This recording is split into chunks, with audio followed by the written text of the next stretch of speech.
오늘 함께 읽으신 마태복음 20장 1절에서 16절까지의 말씀은 우리가 많이 들어본 예수님의 가르침입니다. 천국을 마치 품꾼을 찾으러 다니는 그 포도원 주인과 같다라고 비유를 하시면서 천국이 어떤 곳인지에 대해서 설명을 하시며 제자들과 또 예수님 앞에 모인 사람들에게 가르침을 주고 계십니다. 16절까지의 말씀을 크게 두 부분으로 나눌 수가 있는데요. 먼저 1절에서 7절까지의 말씀을 보시면 그곳에는 인력시장, 이제 포도원 주인이 사람을 찾으러 가는, 사람을 구하러 가는 그런 장면들에 대해서 이야기를 하고 계십니다. 그리고 두 번째로 8절에서부터 나머지의 말씀을 보시면 이제 하루에 일과를 다 마치고 품삯을 계산하는 그런 장면들이 나오게 됩니다. 1절부터 7절까지의 말씀을 간단하게 정리를 하면 아주 이른 아침에 이제 유대인들에게 이른 아침이라 하면 우리가 지금 예배드리고 있는 이 새벽 6시 이 시간이라고 합니다. 그 시간에 나아가서 인력시장에 나가서 사람을 찾아다니며 포도원에서 일할 사람들을 찾아다닙니다. 그 후에 이 주인은 3시간마다 한 번씩 제3시, 제6시, 제9시까지 이렇게 3시간씩 찾아다니면서 장터에서 놀고 있는 사람들을 한 사람 한 사람 불러서 포도원에 들어가서 일을 하게 됩니다. 그러다가 마지막 11시라고 하는 것은 오후 5시를 이야기하는데요. 오후 5시에 이제 6시면 모든 일이 끝나게 되는데 5시에 나와서 1시간이라도 일하게 할 그 포도원에 들어가게 할 사람들을 찾아다니십니다. 다양한 시간대에 있는 다양한 사람들을 부르시며 포도원으로 초대하고 계시는 그런 주인, 즉 이 주인은 우리 하나님 아버지를 비유하고 있는 말씀이죠. 그리고 두 번째 파트로 넘어가 보시면 하루 일과를 마치고 포도원 주인이 이제 품꾼들에게 이제 월급을 이제 다 일당을 이제 이렇게 주는 것을 보는데요. 주인은 희한하게도 가장 늦게 온 사람에게 먼저 그 품삯을 줍니다. 하지만 거기서 사람들을 놀라게 한 것은 가장 늦게 온 딱 1시간밖에 일하지 않은 그 사람에게 하루치 월급인 1데나리온을 나눠줍니다.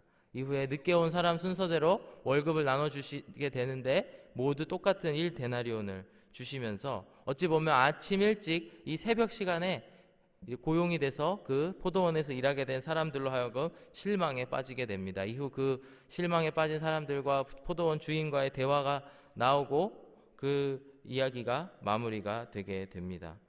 사실 이 이야기를 저희가 하나씩 뜯어서 보고 이것을 문자적으로 우리들 삶 속에 적용을 하게 된다면 이거 너무 현실성이 없는 이야기야. 이거는 너무 우리에게는 말도 안 되는 이야기지 않나? 라고 생각할 수도 있을 것 같습니다.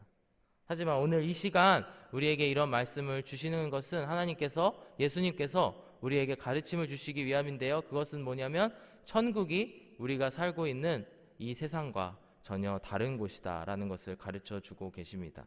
그러면서 우리의 상식이나 우리의 일상생활과는 동떨어진 그런 천국을 사모하는 마음, 기대하는 마음을 우리에게 회복하시기를 원하시는 줄로 믿습니다. 먼저 1절의 말씀을 보시면 이렇게 말씀하십니다. 천국은 마치 품꾼을 얻어 포도원에 들여보내려고 이른 아침에 나간 집주인과 같다라고 이야기를 합니다.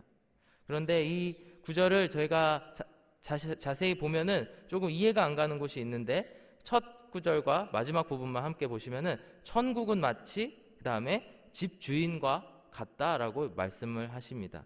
사실 어떤 것을 비교하거나 비유하거나 대조하는 그런 상황에서 우리는 그 격을 맞추는 그런 경우들이 그것이 사실 가장 기본이 되는 저희들의 그런 상식이라고 생각이 됩니다.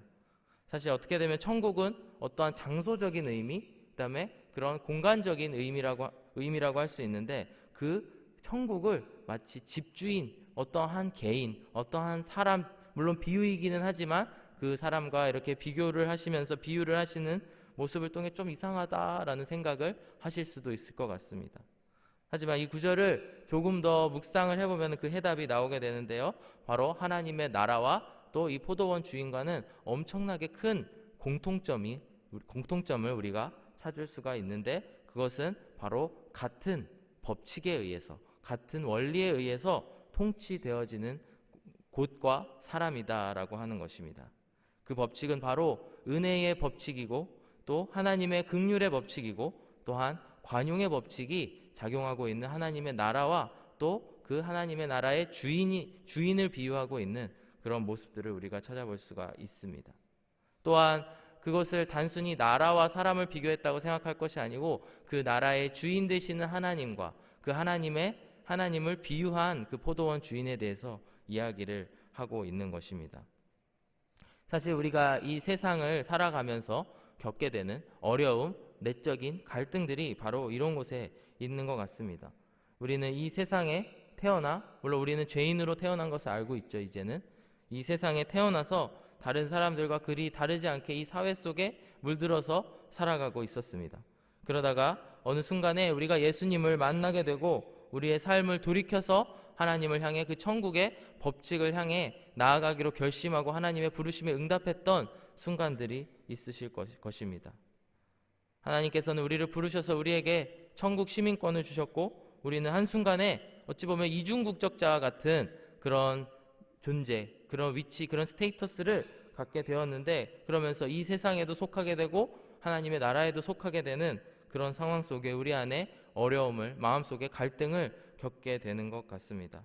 오늘 우리에게 주시는 말씀을 또 한 절 한 절씩 살펴보실 때에 하나님의 말씀을 통해 하나님의 나라가 어떤 곳인지 또 하나님의 나라의 그 주인은 어떤 분이시고 또 어떠한 원리로 우리를 통치하고 계시는지를 살펴보실 때에 그 천국에 대한 소망과 또 그 기대감이 또 커지는 그런 이 아침이 되었으면 좋겠습니다. 우선 1절에서 7절의 말씀을 통해 천국이 어떤 곳인지를 살펴보기를 원하는데요. 크게 세 가지를 우리가 살펴볼 수가 있습니다. 첫 번째는 천국은 사람들을 들여보내기 위한 그런 목적을 가진 그런 곳이라고 하는 것입니다. 1절의 말씀을 다시 한번 살펴보면서 그 중간 부분을 읽어보실 텐데 천국은 마치 들어가게 하려는 것이 목표인 것처럼 이렇게 서술이 되어 있습니다. 천국은 마치 품꾼을 얻어 포도원에 들여보내려고 이른 아침에 나간 집주인과 같다라고 말씀을 하십니다. 이후에 2절과 또 이후 7절 이전까지 여러 번 반복되면서 말씀하시는 것이 그 주인이 장터를 지속적으로 돌아다니는 이유가 사람들을 그곳에 들여보내기 위해, 그곳에 초대하기 위해 나아가고 계심을 우리가 알 수가 있습니다.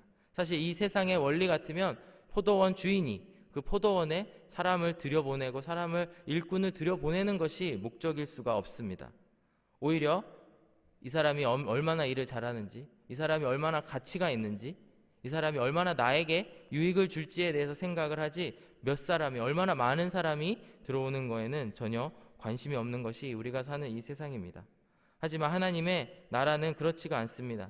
그 주인이신 하나님 아버지께서 사람을 효율로 보시는 것이 아니고 얼마나 많은 사람들, 또 얼마나 놀고 있는 사람들, 가치 없는 사람들을 초대할 것인가, 얼마나 그들을 들여보낼 것인가에 관심이 있는 그런 곳이 하나님의 나라라는 것입니다.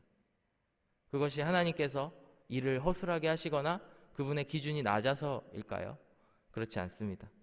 바로 은혜의 하나님, 긍휼의 하나님께서 은혜의 법칙으로 다스리는 곳이 하나님의 나라이기 때문입니다.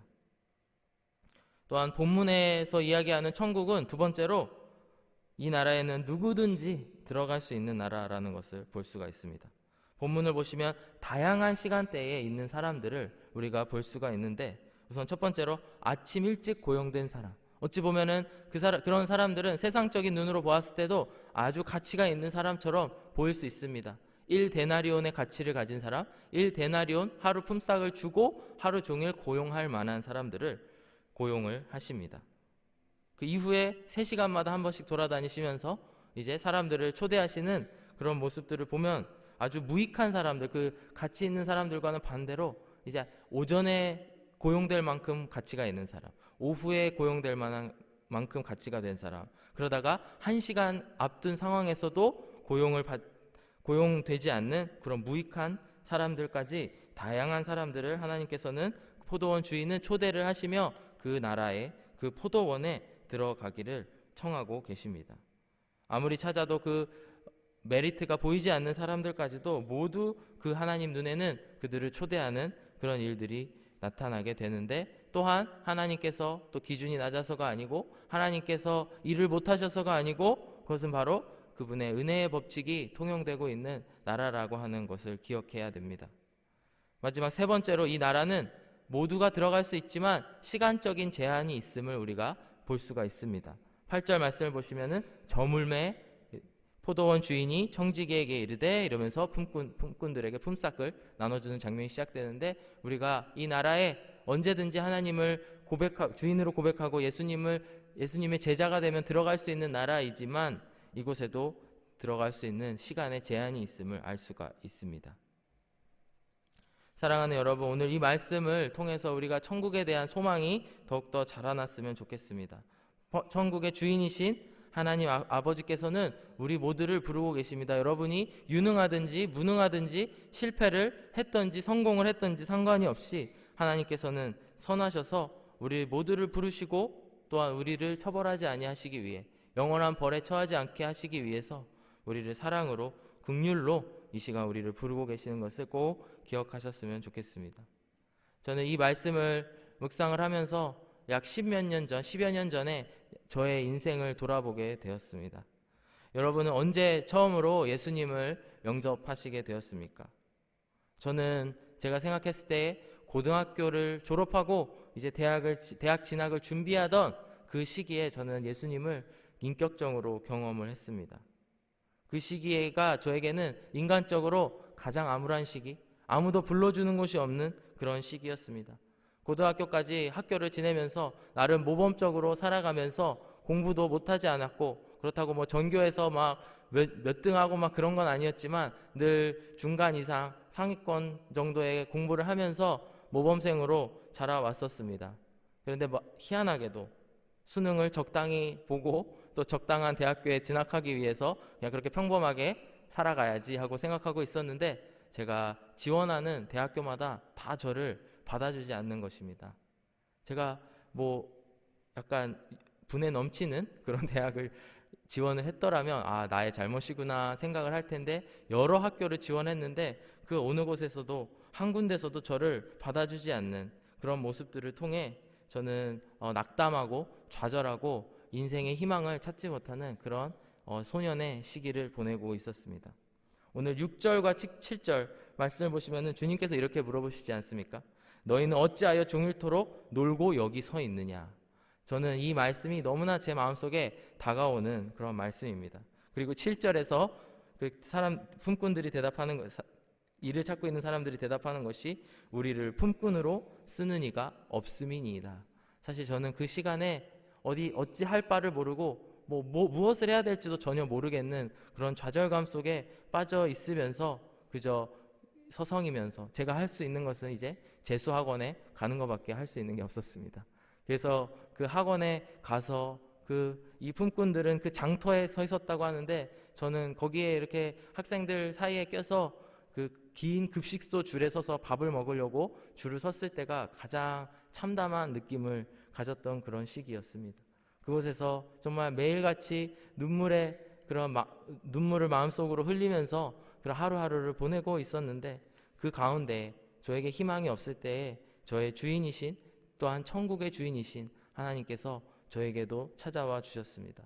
그러면서 정말 이 세상에서 아무도 받아주지 않고 그 어느 곳에도 속할 수가 없었던 그런 무능한 어찌 보면 하나님께도 무익한 저였지만 하나님께서는 가자, 나와 함께 포도원으로 들어가서 나를 위해 일하라 이렇게 마음을 주신 것 같습니다. 물론 이 말씀을 그때 제가 묵상하진 않았지만 저의 인생을 놓고 보았을 때에 오늘 이 말씀을 통해 저는 하나님이 어떤 분이신지를 느낄 수가 있습니다.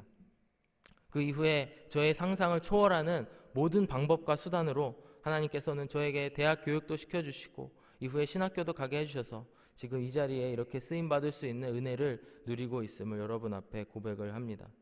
사랑하는 여러분, 오늘 만약에 여러분이 힘든 자리에 계시다면, 가장 어려운 자리에 계시다면, 그리고 아직 하나님을 영접하지 않으셨다면 그 때가 가장 중요한 기회인 줄로 믿습니다. 하나님 아버지를 만나 뵐 수 있는 그런 귀한 기회인 줄로 믿습니다.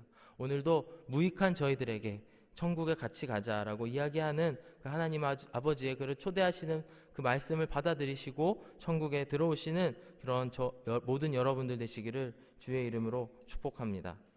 오늘 나머지 본문을 살펴보실 텐데요. 8절 이하의 말씀을 보시면 이러한 주인, 은혜를 베푸시는, 긍휼을 베푸시는 이 하나님 아버지, 그 포도원 주인을 원망하는 사람들이 나타납니다. 11절 12절을 함께 읽어보실까요? 받은 후, 그 봉급을 받은 후입니다.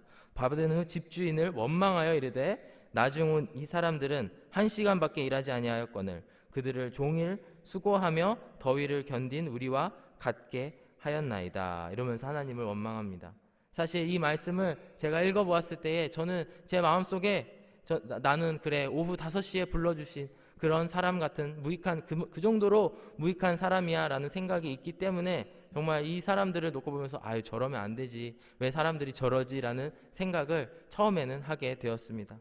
하지만 이 말씀들을 묵상하면서 돌이켜 보았을 때에 정말 제가 이렇게 구원을 받았음에도 아직도 정말 갈 길이 먼 죄인임을 느꼈던 것이 사실 저에게도 이런 모습들이 있다는 것을 느끼게 되었기 때문입니다. 사실 저는 마감이 6시인데 5시에 이제 1시간 앞에 나왔던 사람이지만 저보다 조금 더 늦게 온 5시 10분에 들어온 사람들을 저는 마음속으로 그들을 얄밉게 생각하고 그들에게 텃세를 부리고 그들에게 못되게 굴었던 그런 기억들이 저에게 하나님께서 나게 하시면서 많은 회개를 하게 되었습니다. 내가 천국 그 하나님 나라의 시민임에도 불구하고 하나님의 나라의 통치, 그 은혜의 법칙에 매여 있지 않다면 언제든지 이런 사람들과 같은 천국 그 포도원에서 일했던 그 기쁨을 잃어버리고 어느새 하나님께 따지고 왜 나에게 이거밖에 주지 않느냐, 왜 나에게 이거밖에 대우를 안 해주느냐 라고 따질 수 있는 것이 바로 우리들의 모습이요 우리들의 죄인된 모습이라는 것입니다. 사랑하는 여러분, 오늘 말씀을 기억하시면서 이 천국에 속한 분들 되시기를 주의 이름으로 축복합니다. 그것이 다른 것이 아니고 나의 입술의 고백으로도 할 수 있겠지만 그것이 아니고 다른 사람들이 우리를 보았을 때에 아, 저 사람은 정말 은혜가 넘쳐, 저 사람하고 교제를 하면은 긍휼이 넘쳐서 너무나 저 사람과 교제하고 싶다라는 말들을 들으시는 여러분들 되시기를 바랍니다. 그래야여서 우리가 그 누가 보았을 때에도 하나님의 나라에 속한 사람, 하나님의 나라에 함께 있는 사람들이 되시기를 주의 이름으로 축복합니다. 저는 말씀을 마무리하면서 2번에 걸쳐서 여러분들에게 질문을 하고 싶습니다. 첫 번째 질문은 혹시 여러분들께서 아직 포도원 주인 되신 하나님 아버지를 만나지 못하셨습니까? 혹시 만나지 못하셨는데 너무나 큰 삶의 고통, 너무 큰 외로움, 희망 없음을 겪고 계십니까? 만약에 그렇다면 여러분들에게 말씀을 통해 이렇게 권면하고 싶습니다. 여러분이 서 있는 그 자리에서 서 계시면서 직장이 되었든 교회가 되었든 그 자리에 서 계시면서 마치 장터에 서 있는 이 품꾼들과 같이 급식소에서 혼자 외롭게 서 있었던 과거의 저처럼 그 자리를 지키고 서 계시기를 권면합니다. 그렇게 하였을 때에 선하신 하나님께서 여러분들을 찾아오실 줄로 믿습니다. 2번째로 만약에 여러분들이 이미 포도원 주인을 만나셔서 그 고용된 품꾼들과 같이 포도원 안에 들어와 계십니까? 그렇다면 그 받은 은혜를 우리가 받은 그 긍휼함을 잊지 않고 그 은혜의 법칙 가운데에 다스림을 받는 여러분들 되시기를 주의 이름으로 축복합니다. 우리는 언제든지 그 은혜를 잊어버리고 배은망덕한 사람들이 될 수 있는 무익한 종이라는 것을 기억하시고 주님의 말씀 가운데에 나아가시기를 바랍니다. 우리의 특권의식, 우리의 어떤 기득권이 있다면 그것들을 내려놓고 정말 하나님께서 사랑하시는 그 선하신 하나님께서 사랑하시는 한 영혼들을 섬기시는 저와 여러분들이 되시기를 주의 이름으로 축복합니다. 마지막으로 14절에서 16절을 읽고 마무리할 텐데요. 하나님께서는 스스로를 이렇게 말씀하십니다. 내 것이나 가지고 가라. 나중 온 이 사람에게 너와 같이 주는 것이 내 뜻이니라. 15절 말씀에 내 것을 가지고 내 뜻대로 할 것이 아니냐? 내가 선함으로 내가 악하게 보느냐? 이와 같이 나중된 자로서 먼저 되고 먼저 된 자로서 나중되리라. 우리의 하나님은 선하신 분이십니다. 우리의 하나님은 늘 우리에게 사랑의 그 뜻을 전하시는 분이십니다. 그 말씀을 믿으시고 오늘 하루도 살아가시는 저와 여러분들 되시기를 주의 이름으로 축복합니다. 함께 기도하겠습니다. 사랑의 주님 감사합니다. 언제나 우리에게 은혜를 베풀어 주시고 우리에게 긍휼을 베풀어 주시고 우리에게 늘 관용으로 베풀어 주신 하나님을 이 시간 찬송합니다. 우리가 그 하나님의 은혜의 법칙에 매여서 살아가는 그런 천국 시민들 되게 하여 주시옵소서. 우리의 삶 속에서도 하나님의 자녀로서의 모습들, 그 향기가 퍼져나가는 모든 하늘교회 성도님들 되게 하여 주시옵소서. 감사드리며 예수 그리스도의 이름으로 기도드렸습니다. 아멘.